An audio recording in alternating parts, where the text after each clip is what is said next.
ரொம்ப டயர்டா இருக்கு. இயற்கையான டேட்ஸ், பாதாம், பிஸ்தா, கேஷு அண்ட் ஹனி கொண்டு தயாரிக்கப்பட்ட லயன் டேட் நட் பைட்ஸ். அனைவருக்கும் இதயத்தின் பொங்கல் நல்வாழ்த்துக்கள். பொங்கலோ பொங்கல்.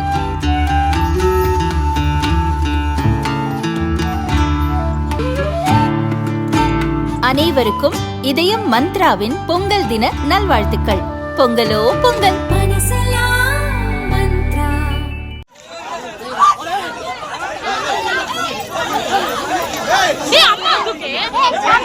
அம்மா தூக்கு.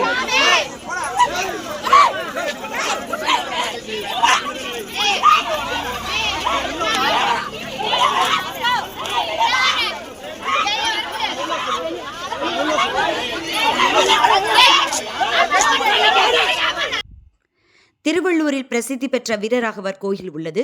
காக்களூரைச் சேர்ந்த அலமேலுவும் அவர் மகள் பிரியதர்ஷினியும் கோயில் அருகே சாலையோரத்தில் கடை போட்டு பூ, தேங்காய் உள்ளிட்ட பூஜை பொருட்களை விற்று வருகின்றனர். இருவரும் திருவள்ளூர் காக்களூர் பகுதியைச் சேர்ந்தவர்கள். இவர்களது கடை அருகே புகழேந்தி, அவரது தாய் செல்வி பூ, தேங்காய் விற்கும் கடை வைத்துள்ளனர். புகழேந்தி திமுக பிரமுகர். தை அமாவாசையன்று கோயிலில் பக்தர்கள் கூட்டம் அலைமோதியது. வியாபாரம் செய்யும்போது புகழேந்திக்கும் பிரியதர்ஷினிக்கும் வாக்குவாதம் ஏற்பட்டுள்ளது. இங்கே கடை போடக்கூடாது என பிரியதர்ஷினியை புகழேந்தி மிரட்டியுள்ளார். அதை பிரியதர்ஷினியும் அவரது இன்னொரு சகோதரியும் தட்டி கேட்டனர். நாங்கள் ஏன் கடை போடக்கூடாது, அதை நீங்கள் சொல்லக்கூடாது என கூறியுள்ளனர். இதனால் இருதரப்புக்கும் வாக்குவாதம் ஏற்பட்டது. பிரியதர்ஷினி கர்ப்பிணி என்றும் பாராமல் உருட்டுக்கட்டையால் தாக்கியதாக கூறப்படுகிறது.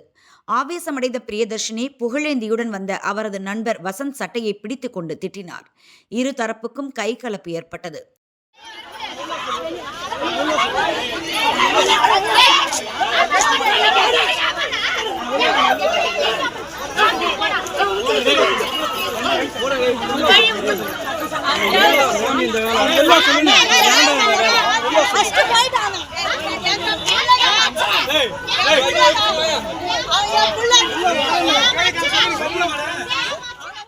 கைகலப்பில் பிரியதர்ஷினி கையில் காயம் ஏற்பட்டது.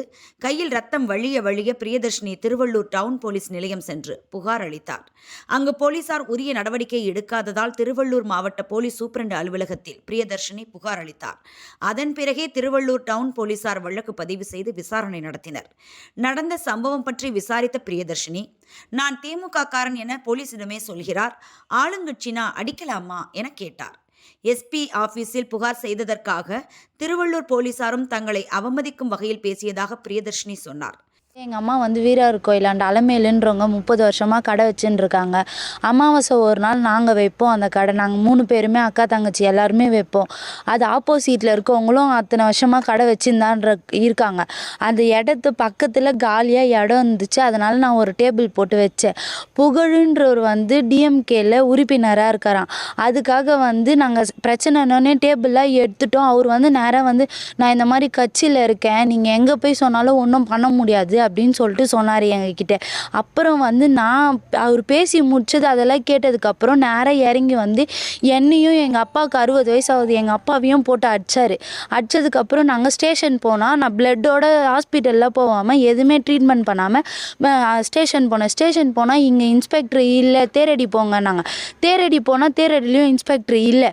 அதுக்கப்புறம் மறுநாள் நான் சண்டே என்ன பண்ணோம், சண்டேவும் போனால் இன்ஸ்பெக்டர் இல்லைன்னு சொல்லி தான் அனுப்புகிறாங்களே தவிர எந்த ஒரு நடவடிக்கையுமே எடுக்கல. இன்னைக்கு காலையில் திங்கட்கிழமை காலையில் எஸ்பி ஆஃபீஸ் போயிட்டு எஸ்பி ஆஃபீஸ்கிட்டேருந்து பெட்டிஷன் கொடுத்துட்டு நான் ஸ்டேஷன் போகிறேன். அப்பயும் எந்த ஒரு தகவலுமே எடுக்க மாட்டாங்க சார்.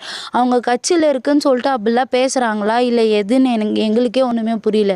நான் 7 மாதம் ப்ரெக்னெண்ட்டாக இருக்கேன். என்னை அடித்து கீழே தள்ளிட்டு கூட ஸ்டேஷனில் போனால் இப்போ நேற்று நைட்டு கால் பண்ணி கரெக்டாக 1:30 இருக்கும். அந்த டைமுக்கு கால் பண்ணி 1:30 மணிக்கு கால் பண்ணி இந்த மாதிரி எங்கள் ஹஸ்பண்டை நீ வீட்டு வெளியே வாடா, உன் வீட்டிலாம் இருக்காது அப்படின்னு சொல்லிட்டு ரொம்ப பேட் வாய்ஸில் பேசி எங்கள் ஹஸ்பண்டை வெளியே வர சொன்னாங்க. வர சொல்லி நாங்கள் என்ன பண்ணோம், பயந்துன்னு இன்றைக்கி எஸ்பி ஆஃபீஸ் போனோம். எஸ்பி ஆஃபீஸ் போனால் அங்கேருந்து தகவல் கொடுக்காமலே எங்களை போங்கன்னு சொன்னாங்க. இன்றைக்கி போய் பார்த்தா எந்த ஒரு ஆக்ஷனுமே எடுக்க மாட்டாங்க. அதுக்கப்புறம் தான் நாங்கள் அங்கே முடிஞ்சோடனே தான் விட்டுருக்கோம். இப்போ அங்கே அடிக்கிறாங்களா? அங்கே உங்கள் ரிலேஷன் யாரும் இல்லையா? கூட எல்லாருமே இருந்தாங்க சார். இருந்தாங்க. அவங்க அடிக்கிறாங்க, அந்த லேடிஸ் எல்லாம் யாராவது அந்த வீடியோல கத்துறாங்களா? யார் சொல்றாங்க? அவங்கெல்லாம் வந்து ஆப்போசிட்டில் இருக்கவங்களுக்கும் எங்களுக்கும் சொந்தக்கார் தான். அவங்க வந்து அந்த கோவத்தில் அப்படி பேசுகிறாங்க. நாங்கள் அவங்கக்கிட்ட எந்த ப்ரூஃப் இருக்கான்னு தெரியல. ஆனால் நாங்கள் எல்லா ப்ரூஃப்மே வச்சுருக்கோம். அவர் என்னை அடித்தது, அசிங்கமாக பேசினது, எங்கள் வீட்டுக்காரை மிரட்டினது எல்லா ப்ரூஃப்மே வச்சுருக்கோம். எதுக்காக உங்களை கட்டை தருகிறாரு? அவர் வந்து நாங்கள் அந்த இடத்துல கடை வைக்கக்கூடாதான், வீரராகவர் கோயிலே அவங்களுது அப்படின்னு சொல்லிட்டு பேசுகிறாரு. ஆனால் சொல்கிறாரு, போலீஸ்காரங்கிட்டே சொல்கிறாரு, நான் கட்சி உறுப்பினரில் இருக்கேன் அப்படின்னு சொல்லிட்டு அவர் இன்ஃபர்மேஷன் கொடுக்குறாரு. டிஎம்கேல எவ்வளோ நாளாக நீங்கள் கடை வச்சிருக்கீங்க? நாங்கள் எங்கள் அம்மா 30 வருஷமாக வச்சுருக்காங்க, நாங்கள் ஒரு 6 வருஷமாக. திடீர்னு பிரச்சனையாக காரணம் இல்லை. திடீர்னு பிரச்சனையாக இருக்கான்னு காலி இடம் இருக்குது சார். காலி இடம் இருந்தால் ஒரு இடத்துல இருந்தால் நம்ம 10 ரூபா பிழைக்கணும் தானே நம்ம போடுவோம். போட்டதுக்கு நீ வைக்கக்கூடாது, நீ எடுக்கணும் அப்படின்னு சொல்லிட்டு அவங்க சட்டம் ரூல்ஸ் பேசுகிறாங்க. அந்த இடத்துல நீங்கள் கடை போட்டிருக்கீங்க? ஆமாம், நானும் போட்டிருக்கேன், அவங்களும் போட்டிருக்காங்க. எவ்வளோ சொல்லுமா வந்தாங்க? அவங்க கிட்டத்தட்ட நேற்று நைட்டு ஒரு 8 பேர் வந்தாங்க சார். அதுக்கு முன்னாடி வந்து அவங்க ஒரு 8 பேர் இருந்தாங்க அவங்க வீட்டு சைட்லேருந்து. நாங்கள் வெறும் ஒரு 6 பேர் இருந்தோம், அவள் தான்.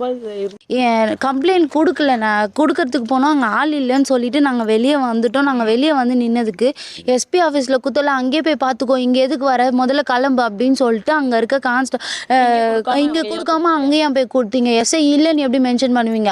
உங்களுக்கு ஃபுல்லாக நாங்கள் தான் வந்து நிற்கணும், அவங்கள வந்து நிற்பீங்கன்னு சொல்லிட்டு போலீஸ்கார் சொல்றாரு. ஸ்டேஷன்ல வெளியவே ஆல்ரெடி நீ ஸ்டேஷன்ல கம்ப்ளைண்ட் கொடுத்து அவங்க நடவடிக்கை எடுக்க அதுதான் சொன்னது. நீ எப்படி மென்ஷன் பண்ணுவ இதில் எஸ்ஐ இல்லைன்னு சொல்லுது. கம்ப்ளைண்ட் வாங்கலை. நான் அதான் கேட்டேன் சார், நாங்கள் 10 வாட்டி வந்து தெரிஞ்சல சார், நான் ப்ரெக்னெண்ட்டாக இருக்கேன், நான் 10 வாட்டி வந்து தெரிஞ்சல சார், நீங்கள் இந்த மாதிரிலாம் பேசுகிறீங்க நியாயமானா? உன் மேலே தப்பு இருந்தால் உன் மேலேயும் எஃப்ஐஆர் போடுவேன், அவங்க மேலே தப்பு இருந்தால் நான் சொன்னேன் சார் போட்டுக்கோங்க சார், எங்களுக்கு எந்த பிரச்சனையும் கிடையாது, நாங்கள் வந்து தப்பு பண்ணால் தான் நாங்கள் பயப்படணும், நான் ப்ரெக்னென்ட் லேடின்ற, ஏன் யாருமே ப்ரெக்னெண்ட்டாக இல்லையா அப்படின்னு சொல்லிட்டு கேட்குறாரு. இதனிடையே பிரியதர்ஷினி அளித்த புகாரின் அடிப்படையில் திமுக பிரமுகர் புகழேந்தி, நண்பர் வசந்த், தாய் செல்வி ஆகியோர் மீது போலீசார் வழக்கு பதிவு செய்தனர். செல்வி கொடுத்த புகாரின் பேரில் பிரியதர்ஷினி, அவர் கணவர் ரவி, நண்பர் ஷியாம் மீதும் வழக்கு பதிவு செய்தனர். தொடர்ந்து விசாரணை நடக்கிறது. கர்ப்பிணியை தாக்க திமுக பிரமுகர் புகழேந்தி உருட்டுக்கட்டையுடன் பாயும் வீடியோ சமூக வலைதளங்களில் வைரலாகி அதிர்வலைகளை ஏற்படுத்தி வருகிறது.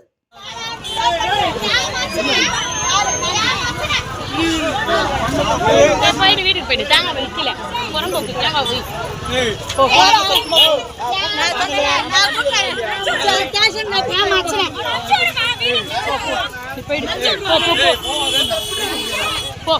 விடுங்க